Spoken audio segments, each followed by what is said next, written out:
History likes to draw clean lines. This nation was here. That nation was there. But when you start digging, the lines blur. When African men and women broke free from slavery, they didn't just vanish into the woods or hide at the edges of towns. They moved. They wandered. They found others. And sometimes, they built something unexpected together. This is the story of how two of America's oldest nations, the Blackfeet and the Mohicans, crossed paths with those newly freed from chains. And what happened when worlds collided. The Mohicans, sometimes called the Mohican, lived along the upper Hudson River Valley in what we now call New York and western Massachusetts. By the early 18th century, their world was already changing. Disease, war, and colonization had forced them westward. By the mid-1700s, they had largely relocated to Stockbridge, a mission town that blended native life with European Christianity. And by the end of the Revolutionary War, many Mohicans had moved even further west to what is now Wisconsin. But along the way, something remarkable happened. Historian Rachel Wheeler writes, Stockbridge was a place where boundaries blurred. Native, African, and European inhabitants lived side by side, intermarried, and shared common struggles against the forces that threatened them. Yes, there were Africans in Stockbridge. Some were enslaved by Dutch or English settlers. Others were free. Some were soldiers fighting in the Continental Army. And as the Mohicans lost more of their land, they sometimes found themselves forging alliances with these African neighbors. Alliances built less on blood than on survival. Together, they tilled the same fields. They fought against the same British forces. They attended the same Christian services, sitting in pews, divided by race, but praying for the same deliverance. And in some cases, they married.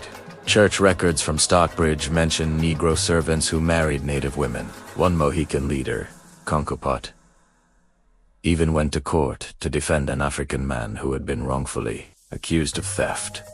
A rare case of interracial solidarity in colonial New England. But these were fragile alliances. When the Mohicans were pushed west to Wisconsin, most Africans stayed behind in New England, yet some followed, whether by choice or by necessity. And in Wisconsin, oral history suggests that African bloodlines became part of Mohican identity. Today, the Stockbridge Massey community still acknowledges that its history is not purely native, but braided with African and European threads. If the Mohican story is one of slow blending, the Blackfeet story is one of collision on the open plains. The Blackfeet, a confederacy of three closely related nations, ruled the northwestern plains. Fierce horsemen, skilled buffalo hunters.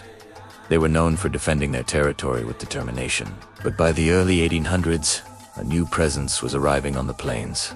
For traders, missionaries, runaway slaves seeking a place beyond the reach of the law.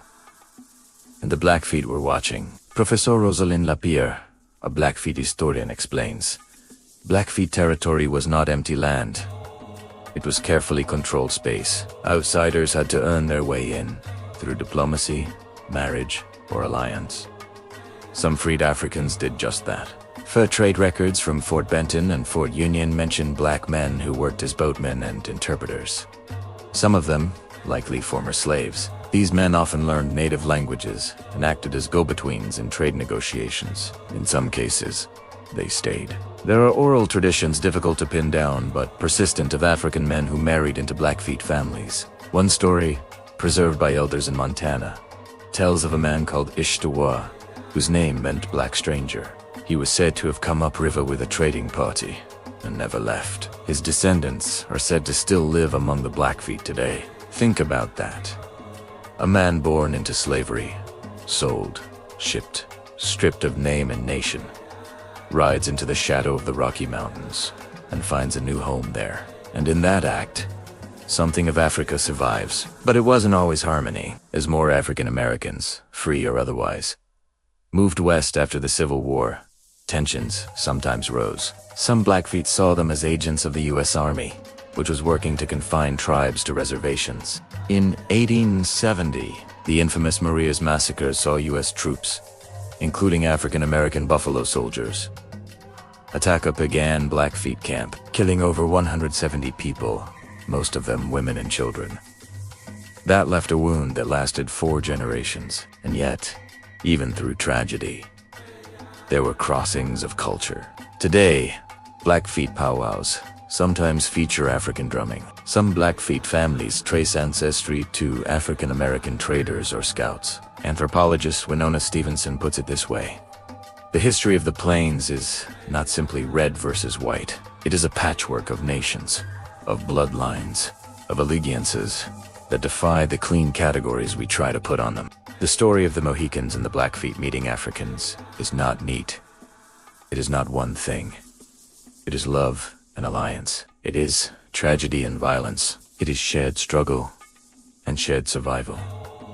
And in that, it feels very much like America itself. Because the history of this land is not a straight line. It's a braid.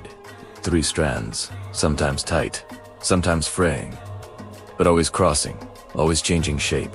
When you look at the descendants of these encounters today, at the Stockbridge Munsee Mohican families who count African soldiers among their ancestors, or at Blackfeet elders who tell stories of dark-skinned traders who stayed, you are looking at the proof that freedom was not just a destination, it was a beginning. And maybe that's the point, that the story of freedom is not over.